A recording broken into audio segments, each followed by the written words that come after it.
हमारा अव्यक्त नाम निर्मल पुष्पा है। ब्रह्मा बाबा ने प्यार से नाम कुंज रखा था, इसलिए हमारा ब्राह्मण परिवार में कुंज बहन नाम चलता है। वर्तमान समय हम पटना सेवा केंद्र पर है। 10 बरस की हमारी उम्र थी।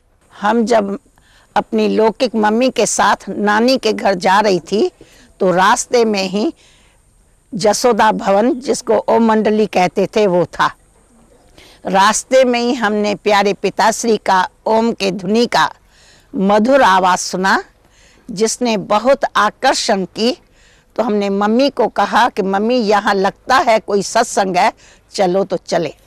और गए तो बिल्कुल पिंड साइलेंस का वातावरण था। हम भी जाए उसी में बैठ गई। वहाँ जाने से प्यारे पिताश्री सत्संग में भाषण करना शुरू किया, शुद्ध भोजन के ऊपर और सत्संग के ऊपर समझा रहे थे। और स्पष्ट रूप में समझा रहे थे कि सत्संग जीवन के नैया को पार करे, कुसंग डुबोए। इसलिए बच्चे, आज के युग में सिनेमा आदि को मत देखना, क्योंकि जैसा चित्र देखता है वैसा चरित्र बनता है। जो भी शिक्षाएं दी, उस शिक्षा में शिक्षा के साथ साथ उसको पालन करने की समर्थी भी उसी टाइम ही दे दी। फिर लास्ट में फिर से ओम की धुनी चली। वो सुनते ही हम अशरीरी बन गई। सारी सभा पूरी हो गई, लास्ट में हम बैठी रह गई। तो प्यारे पिताश्री ने हमारे माथे पर हाथ रखा। धीरे धीरे मेरी आंखें खुली और बोला कि बेटी, पहचानती हो? उसी शब्दों में जैसे अपनी पहचान दे दी। हमारे मुख से निकला कि लगता है आपको कहीं देखा है। और देखने से महसूस हुई ये मेरा असली पिता, मेरा बाबा है। और उसी समय से लेकर चंबक के सदृश ऐसी आकर्षण रही जो रोज मैं जाती रही। हमको इसके पहले 15 दिन पहले हमने बाबा को स्वप्न में कहो व साक्षात्कार में कहो देखा और बोला कि बेटी, अगर श्री कृष्ण से मिलने चाहती हो तो मेरे गोदी में आ जाओ। ये सवेरे उठते ही मैंने मम्मी को सुनाया कि मम्मी, एक सफ़ेद वेश में आदमी देखा जो हमको कहता है कि बेटी, श्री कृष्ण से मिलने चाहती हो तो मेरे गोदी में आओ। मम्मी ने कहा, ये आदमी नहीं बोल सकता है, कोई महात्मा जी बोल सकता है। हमने कहा, महात्मा जी तो गेरू कफन पहनते हैं, मगर इनको सफ़ेद ड्रेस थी। मम्मी ने कहा, पुराने ज़माने में ऋषि मुनि सफ़ेद ड्रेस में ही तपस्या करते थे, तो कोई ऐसा ही बोल सकता है। और देखने के बाद जब घर में हम आई तो हमने मम्मी को कहा, मम्मी, मैंने जो सपने में देखा था वो जैसे कि इसका बिल्कुल भाई लगता था।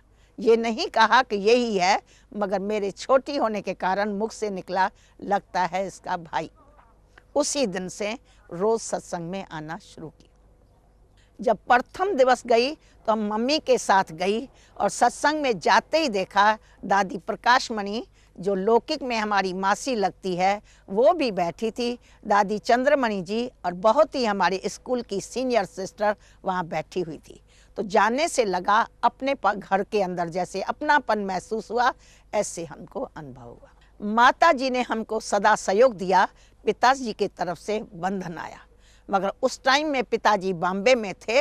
थोड़े समय के बाद जब आए तो हमको पूरा बंधन में डाला कि तुम इसमें जा नहीं सकती हो। हमने कहा, हम ओम हाई स्कूल में पढ़ती है, ऐसा श्रेष्ठ स्कूल है जहाँ जो ज्ञान मिलता है उसको हर एक को जानना चाहिए, मैं जाऊँ। तो हम छिप छिप के कोई बहाना करके मार्केटिंग आदि का करके जाती थी, खुली छुट्टी नहीं थी। पिताजी थोड़े समय के बाद बंधन डालने के बाद बिजनेसमैन होने के कारण वो बॉम्बे गए और आश्रम शिफ्ट होके कराची में आ गया। तो हम आश्रम के एक भाई, बड़े भाई चंद्रमणि दादी जी के पिताजी के साथ हम आ गई कराची में। तो पिताजी को पता लगा कि ये कराची में चली गई है, तो उसने आके कचहरी के द्वारा वारंट किया कि ये माइनर है, ये मेरे छुट्टी के बगैर नहीं रह सकती है। तो वारंट में जब पीपी हमारा वारंट लेके आया कि तुमको जाना पड़ेगा क्योंकि तुम माइनर है, तो हमने कहा और बहनों का केस अलग है, मेरा अलग है, और जो बहनें माइनर होके गई है तो उनका तो माता पिता कोई नहीं चलता है। और हमारा मम्मी हमारे साथ है, तो हम 2 बहन 2 भाई है, तो बच्चियां होनी चाहिए माँ के साथ और बच्चे होने चाहिए बाप के साथ। इस हिसाब से मैं नहीं जाना चाहती। उसने कहा ब्रिटिश गवर्नमेंट के राज में बच्चे सब बाप के होते हैं।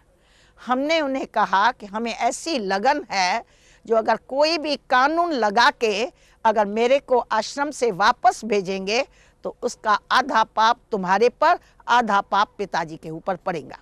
क्यों, जैसे मछली निर्विघ्न नहीं रह सकती है, वैसे मैं बाबा के ज्ञान की मुरली के सिवाय नहीं रह सकती हूँ।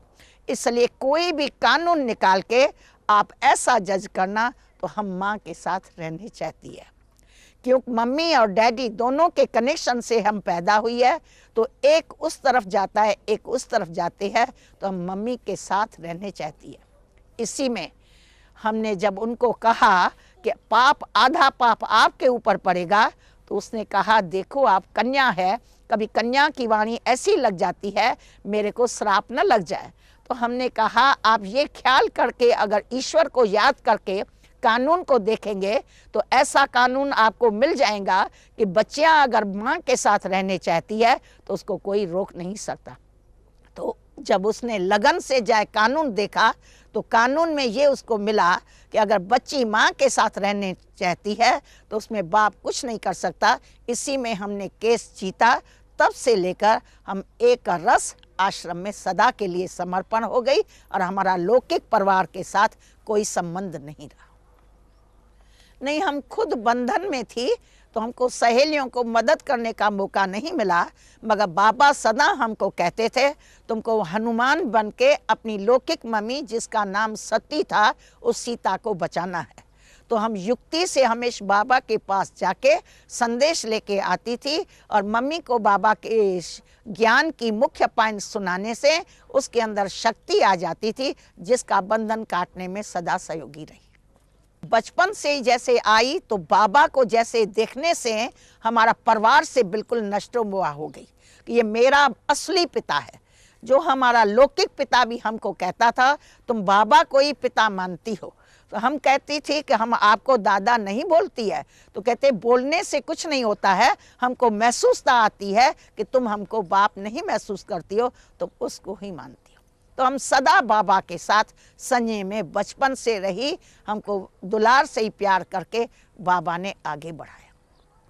उसी टाइम में सिंधी लोग के तरफ से बहुत ही विघ्न आते थे, कभी पिकेटिंग करते थे, कभी क्या करते थे। तो वो पीरियड पहला हमारा बंधन में रहा और हम छिप छिप करके आई। और जब से हम आई तो इस ईश्वरी विद्यालय के अंदर हम जैसे गॉडली स्टूडेंट बन के अपने पढ़ाई के अंदर तत्पर रहती थी और उसी में लगन में होने के कारण हमारा और कोई तरफ ध्यान नहीं जाता था। जब पाकिस्तान के अंदर पाकिस्तान हुआ था तो प्यारे बाबा ने हम 12 बच्चों को अखंड योग में बिठाया था और कहा था यही इस यज्ञ के रिख्या की रीत है। उसमें हम कुछ बहनें थी जिनको गद्दी पर बैठ के योग कराना होता था और बाबा का कहना था जिसके घंटे में अगर कोई विघ्न आया तो वो योगी फेल गिना जाएगा। तो सचमुच पाकिस्तान के पीरियड में अखंड योगी हमारी रिख्या थी और शिव बाबा के मदद से कभी ऐसा कोई विघ्न नहीं आया। योग से ही हम लोग की जैसा रिख्या होके हम सदा पार किया। और पाकिस्तान में क्या हुआ, बाबा ने अखंड योग में हम लोग को ऐसा रखा जो हमें संसार की कोई न्यूज़ नहीं थी। जब हम पाकिस्तान से हिंदुस्तान में आने के बाद गॉडली सर्विस पर गए तब हमें पता लगा कि पाकिस्तान में क्या हुआ। गोया हम लोगों ने अखंड योग के द्वारा ही अपने यज्ञ की रिख्या बाबा ने कराई थी। बाबा ने पहले हमको जब दिल्ली जाने का संदेश दिया तो हम छोटेपन से बंधन में होने के कारण मेरा बाबा से डायरेक्ट जैसे कनेक्शन हो गया था। तो हमारी बाबा में अटूट ममता होने के कारण हम बाबा को कहा था बाबा हमने वायदा आपसे किया है तुम्ही से खाऊं, तुम्ही से उठूं, तुम्ही से बोलूं। हम दिल्ली में जाके जब कागज़ से मुरली पढ़ेंगी तो हमको तो बहुत दुख होगा। इसलिए अगर ईश्वरी सेवा करनी है तो बाबा हम अबू में ही करेंगी। तो बाबा ने कहा अबू में तो मैं बैठा हूँ, लायक बेटे का काम है बाहर जाए सेवा करना। तो जैसे एक बाबा ने हमको बड़ा तैयार करके सेवा पर भेजने में बड़ी मेहनत करके तैयार किया सेवा में जाने के कारण लिए, और जब बाबा ने हमको भेजा तो बाबा ने हमको वरदान दे के भेजा कि देखो बेटी, तुम्हारे वार भी गिंगरू गिंगरू वाले ऐसे है, तुम जब भी योग में बैठेगी कोई को श्री कृष्ण का साक्षात्कार होगा, कोई का क्या होगा, अब तुमको जाने का मन नहीं है, मगर जब तुम जाएंगी और आत्माओं को सुख मिलेगा, साक्षात्कार होगा, तुम्हारा मन लग जाएगा। तो हम दिल्ली सेंटर पर सबसे पहले आई तो कमला नगर की माताओं को बहुत ही कभी श्री कृष्ण का साक्षात्कार, कोई को शंकर का साक्षात्कार आदि होता था, तो बहुत ही हमको आगे सेवा के अंदर परम आनंद की प्राप्ति हुई। हम लगन से लगती गई और भी सेवा में ये अनुभव किया। हमारे बड़े भाई जगदीश जैसे जैसे आए तो हम जब उनको कोर्स कराती थी वो अनेक प्रकार के क्वेश्चन पूछते थे, जैसे बाबा हमको अंदर से जवाब देते थे, तो उससे हम निश्चिंत होके सेवा में मन लगा के सेवा में सफलता प्राप्त करती रही। तो कलकत्ता सेवा केंद्र पर सुबह सवेरे सवेरे 3:30 बजे बॉम्बे से फ़ोन आया तो बाबा अव्यक्त हो गए। ये सुनते ही हम एक सुन्न के तरफ हो गई। हमारी बड़ी दीदियाँ, दीदी निर्मल शांता जी, दादी संतरी दादी जी मेरे साथ थी। वो जाने की तैयारी करने लगी कि हम माउंट आबू जाएंगी, और हमको ड्यूटी दी बाबा के जितने सिंधी संबंधी आएंगे उनको खबर करके सेवा करने की।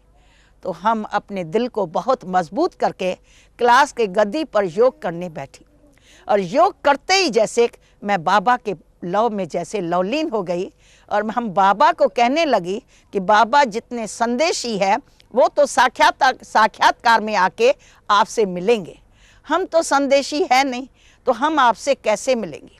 तो बाबा ने कहा बच्चे आगे तो कुछ पूछना होता था तो पत्र लिख के पूछते थे तो इतनी देर लग जाती थी।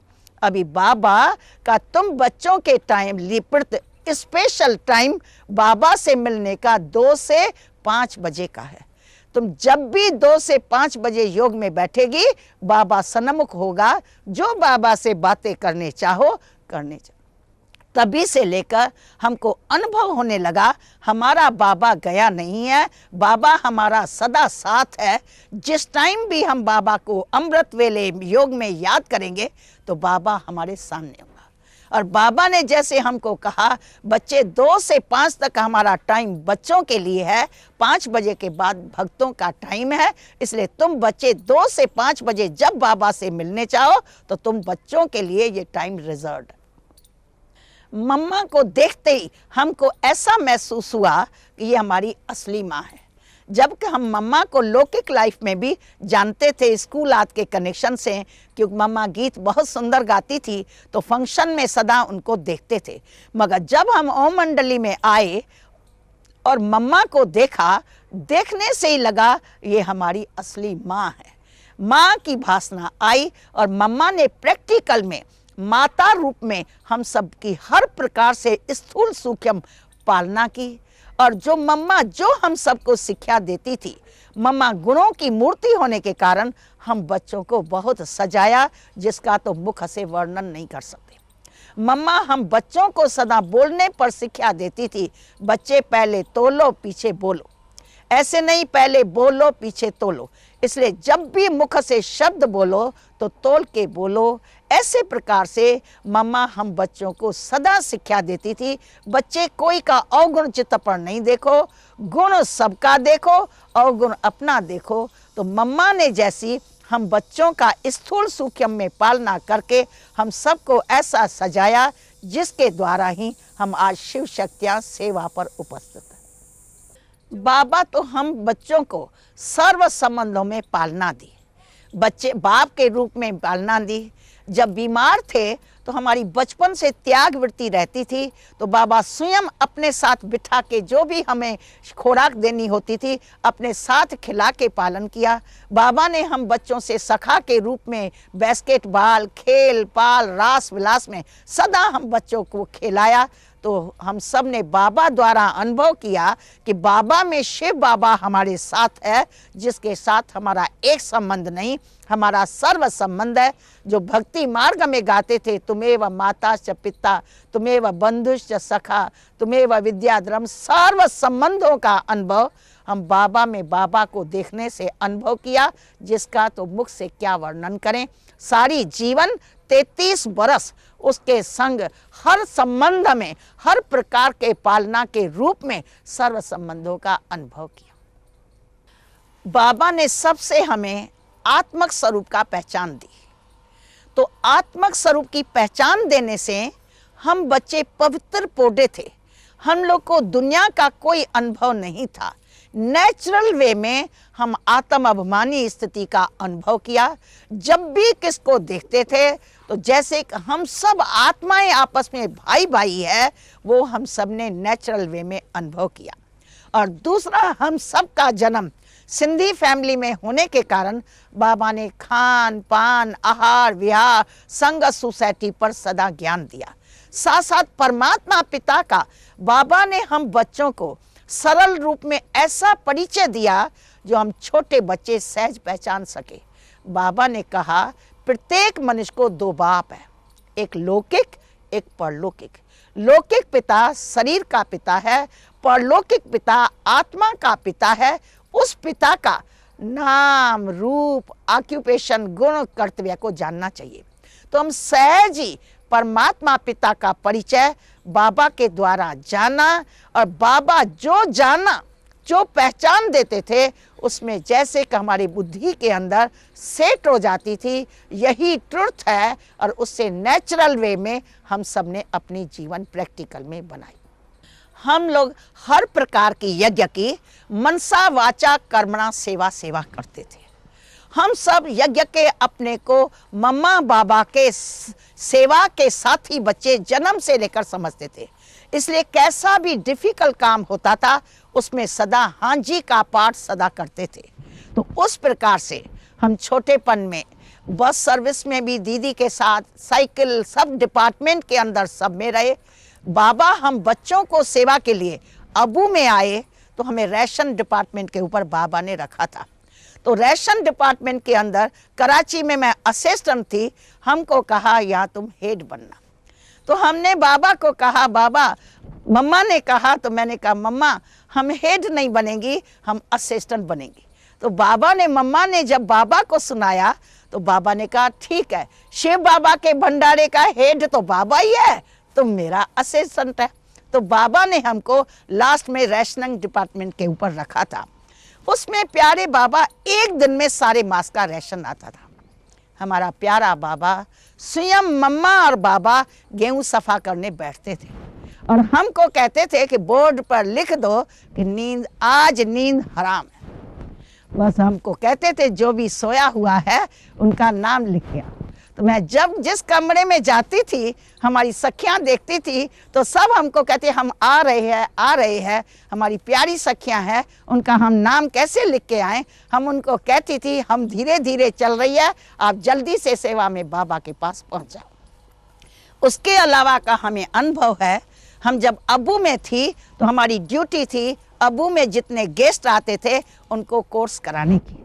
तो बाबा का ये नियम रहता था, 7वें दिन बाबा सब स्टूडेंट्स जो नए आते थे उनसे मिलते थे। तो एक बहुत फिल्म का शूटिंग करने वाला था जिसका कोर्स हमने पूरा किया। तो बाबा को मैंने कहा, बाबा आज इसका 7वां दिन है, आप ऊपर चलो। तो हम इनको मिलाने के लिए आए। बाबा ने कहा आज तो हम गेहूं सफा करने बैठे हैं, भले बच्ची यहाँ ही आके मिलाओ। तो हमने मम्मा को कहा, मम्मा हमने 7 दिन उसको सुनाया कि शिव बाबा ब्रह्मा तन में परम धाम छोड़ के आया है, वो आके देखेगा गेहूं सफा कर रहा है तो वो क्या होगा। तो मम्मा, बाबा सुन रहे थे। बाबा ने कहा कि मम्मा कुंज बेटी को दे अभिमान आता है, मेरा इतना ऊंचा बाबा और उसको वो देखे आके कि गेहूं सफा कर रहा है। तो बाबा भी जैसे कब हाँ कृष्ण हठ चरित्र से बाबा ने कहा आज मिलाना है तो मैं यहाँ ही मिलूँगा। हमने कहा बाबा तो फिर मैं ले आती हूँ। सचमुच उस दिन बाबा की कहें शिव बाबा की गतमत वो ही जाने, हम उसको कोर्स करा के और 7वें दिन बाबा से मिलाने पर गेहूं पर ले आई। वो जैसे ही आया बाबा को देखते ही उसका विष्णु का साक्षात्कार हुआ। तो बाबा को देखते ही ऐसा किया, बाबा ने विश्व रतन दादा को कहा बेटा इसको पकड़ना कभी गिर न जाए। और वो एकदम बाबा को देखते ही कहा, बाबा आप तो विष्णु का अवतार है, हमने आपको आज जान लिया, पहचान लिया आधा। तो सचमुच ऐसे बाबा के अनेक चरित्र हमने देखे। इसी प्रकार से बाबा ने एक दिन मुरली में चलाया था, अबू में आए थे कि बच्चे तुम्हारे रिद्धि सिद्धि वाले थॉट रीडर तुम्हारा थॉट चेकिंग करने के लिए आएंगे। तुम ऊंचे ते ऊंचे भगवान के बच्चे हो, तुम्हारा थॉट कोई रीड करे, ऐसा होना नहीं चाहिए। सचमुच 2 दिन के बाद थॉट रीडर आए थे। हमारी बिरजेंद्रा दादी उनको कोर्स करा रही थी और बाबा घूमने जा रहे थे। जानकी दादी और हम बाबा के संग सारे झुंड में जा रहे थे। बाबा ने लौटकर हम दोनों को देख के हम दोनों को कहा, आप जाके बिरजेंद्रा दादी के साथ योग में दोनों बैठ जाना। हम दोनों आके योग में बैठ गए। 3-4 थॉट रीडर थे, तो वो सब हम लोग को देखते। बिरजेंद्रा दादी उनको आत्मा का लेसन देते देते हम सब योग में बैठे, वो भी एकदम साइलेंस होके बैठी। तो वो सब थॉट रीडर हम तीनों बहनों के चरणों में झुके कि हम तो थॉट रीडर बन के आपका इम्तिहान लेने के लिए आए थे, मगर सचमुच आप भगवान के बच्चे हो, जिनका थॉट हमको यही मिला कि हम आत्मा परमात्मा शिव की संतान है, उसके सिवाय कोई भी हमको थॉट आपका नहीं मिल सका। हम अपनी माफ़ी मांगते हैं कि हम क्षमा हमको करना। ऐसे करते हम उन सब के बाद कोर्स वालों के बाद बाबा के पास गए। हमने कहा, बाबा आप तो जानी जानहार है, आप जानते थे ये थॉट रीडर आए हैं जो हमारा थॉट रीड करेंगे? तो उन्होंने हमारे ऐसे कहा। तो बाबा ने कहा, जितना बच्चे तुम निरंतर योग में रहेंगे तो तुम ऊंचे ते ऊंचे भगवान बाप के बच्चे कभी भी उनका नेगेटिव थॉट्स वो पा नहीं सकेंगे, सदा पॉजिटिव थॉट्स पाएंगे। हमने सफ़ेद वस्त्र पहना तो घर में ही शुरू किया था, क्योंकि बाबा ने जो बोर्डिंग बनाया उसमें बाबा ने सफ़ेद ड्रेस और उसके ऊपर ओम का बीच में कढ़ाई का रहता था, वो देखने से हमको बहुत अच्छा लगता था। जो बाबा बोर्डिंग में जो नियम चलाते थे हमको अच्छा लगता था। घर में रहते भी हमने ये ड्रेस पहनी। यूं तो इस ड्रेस को देख के हमारा पिताजी कहने लगा, ये विधवापन की ड्रेस हमारे घर में कहाँ से आई? तो हमने उन्हें जवाब दिया, ये तो राजाई ड्रेस है, रोज पहनो रोज उतारो धोबी धोएगा, जिसमें कभी मन में संकल्प नहीं चलता कि कल हमने ब्लू पहना तो आज ग्रीन पहने या आज पिंक पहने। तो वाइट ड्रेस एक राजाई ड्रेस है, नित्य पहनो ये। और तब से लेकर हमने सफ़ेद ड्रेस को अपनाया। थोड़े बड़े हुए, जब अब्बू में आए, कराची तक हम फ्रॉक पैजामा पहनते थे। अब्बू में आए तब तक फ्रॉक पैजामा पहना। प्रथम हम दिल्ली सेंटर पर जब उतरे थे तब से साड़ी पहनना शुरू किया और आज तक ये सफ़ेद ड्रेस है। मगर जब से बाबा ने हम सबको सफ़ेद ड्रेस पहनाई तो फ्रॉक भी हम लोगों ने मर्यादा पूर्वक लंबी बाहों का पहना, कुर्ता पैजामा पहना तो भी लंबी बाहों का। मगर बाबा जो प्रोग्राम बनाते थे हम सबको अति प्यारा लगता था, दिल से स्वीकार करते थे। और विदेश की ड्रेसें आज जो भी थी वो जैसे लगती थी देहा की गांव की ड्रेस है, ऐसा करके हम छोड़ देते थे। हमारी मम्मा हम लोग को सिखा देती थी कि बच्चे जो परा हुआ कपड़ा है उसको पहन के तुम पूरा करो। तो हम लोग अच्छे अच्छे कपड़ों को नई ड्रेस करके पूरा किया। बाकी दिल में वाइट ड्रेस बहुत प्यारी लगी।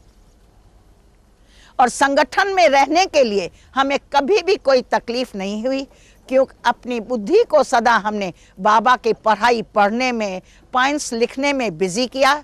और दूसरा, संगठन में रहने से मम्मा ने शिक्षा दी थी, सबका गुण देखो, हर आत्मा के संस्कार अपने अपने हैं।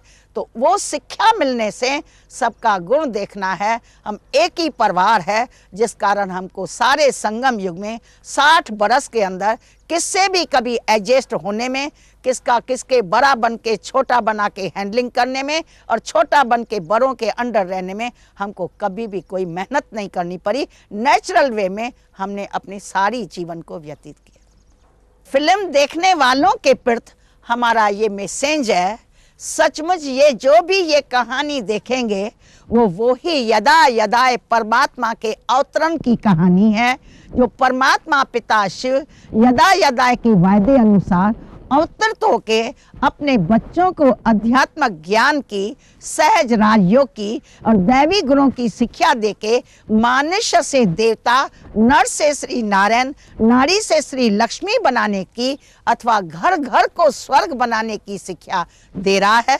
तो हम उन सब के प्रति भी मेरा संदेश है कि जीवन की घड़ियां बहुत गई, थोड़ी रही, बाकी बची हुई जीवन के अंदर पूर्ण पवित्र बनो और राजयोगी बनो। अपने घर को भी स्वर्ग बनाओ और सबको स्वर्ग बनाने के लिए फिल्म के द्वारा सबको संदेश दो कि अब स्वर्ग आया कि आया और उस स्वर्ग में चलने की तैयारी करो। ओम शांति। ओम शांति।